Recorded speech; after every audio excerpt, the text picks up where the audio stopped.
انا زعلتك في حاجة؟ طب ايه يا حبيبي هي بتداري عينك ليه؟ لما بتيجي في عينيا وحكايتك بس ايه؟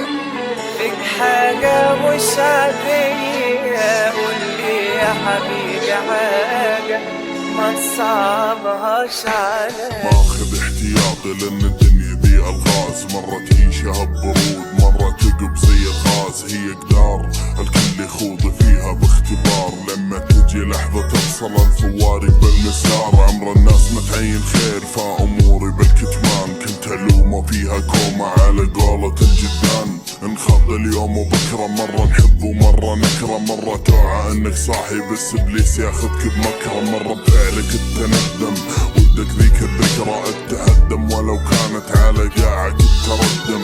ما بي من يزود من الوهم اكتفينا، ان واخذنا بالاماني ما عرفنا حنا وينا.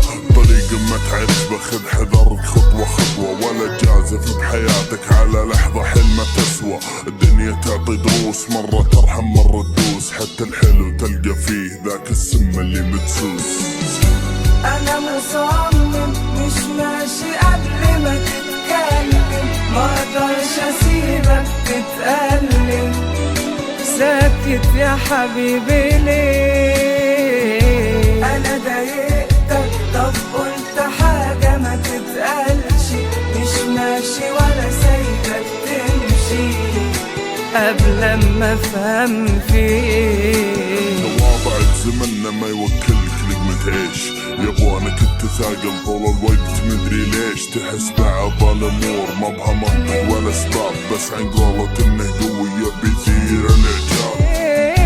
انا ضايقتك طب قلت حاجة ما تتقالش، مش ماشي ولا سايبك تمشي قبل ما افهم فيك. كثرة الخلايق على كثر مضرتهم، مثل عصرة الليمون يا قليلة منفعتهم.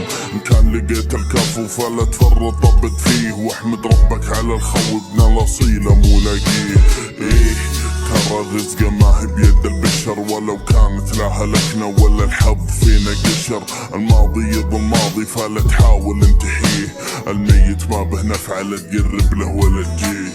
بدع يا حبيبي منا عايز تعاتبني عادي، طب ليه عمال تفكر؟ ما هو ده الوقت المناسب قبل الأحزان ما تكبر. يا حبيبي سايبني ليه عايش في الحيرة دي؟ وإن كانت غلطة مني يبقى حقك عليا. أنا مصمم مش ماشي قبل ما تتكلم، ما اقدرش اسيبك تتألم. ساكت يا حبيبي ليه؟ انا ضايقتك طب قلت حاجة ما تتقالش، مش ماشي ولا سايبك تمشي قبل ما افهم فيك. انا مصمم مش ماشي قبل ما تتكلم، ما اقدرش اسيبك تتألم. ساكت يا حبيبي ليه؟ انا ضايقتك طب قلت حاجة ما تتقالش، مش ماشي ولا سايبك تمشي قبل ما افهم فيك.